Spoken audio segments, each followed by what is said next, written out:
कथा कहती है एक मांग का टीका, एक चप्पल और एक छाता, ये तीन चीजें किसी के भी प्रयोग में नहीं लेना चाहिए। किसी की दूसरे की मांग कर या दूसरे की लेकर इसका प्रयोग नहीं करना।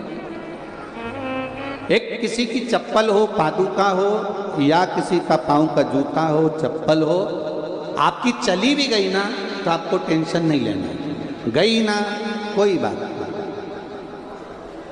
पर महाराज बड़ा दुख होता है, 500 की थी, टेंशन महाराज चली गई जाने।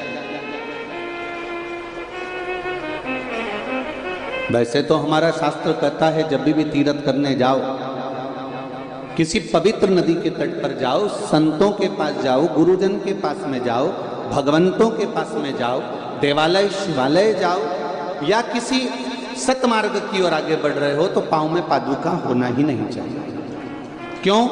क्योंकि आधा चित्त, आधा मन, आधा टेंशन तो आपका उस पादुका में लगा रहता है कि भाई है कि गई, आधा टेंशन तो वहां लगा रहता है, ध्यान लगा रहता है बार बार।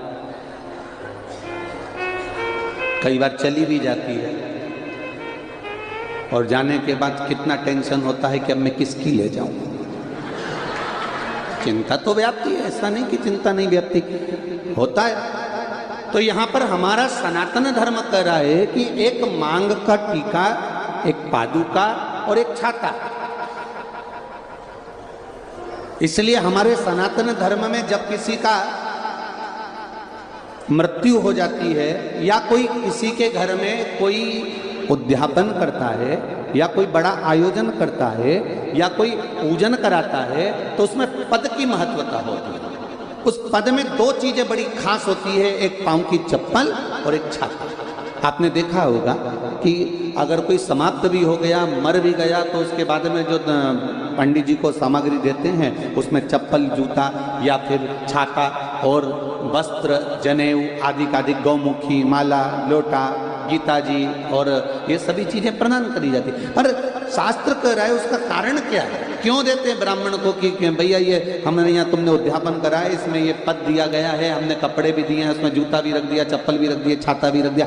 छाता और चप्पल की महत्वता क्यों कही गई? क्योंकि ये दो चीजें ऐसी हैं जिसमें काल समाया होता है। जब हम किसी को ये प्रदान करते हैं तो ये मानकर करते हैं कि हो सकता है हमारे जीवन में कोई दुख हो, तकलीफ हो, कष्ट हो, रोग हो, बीमारी हो, वो इसके दान करने से समाप्त हो जाए।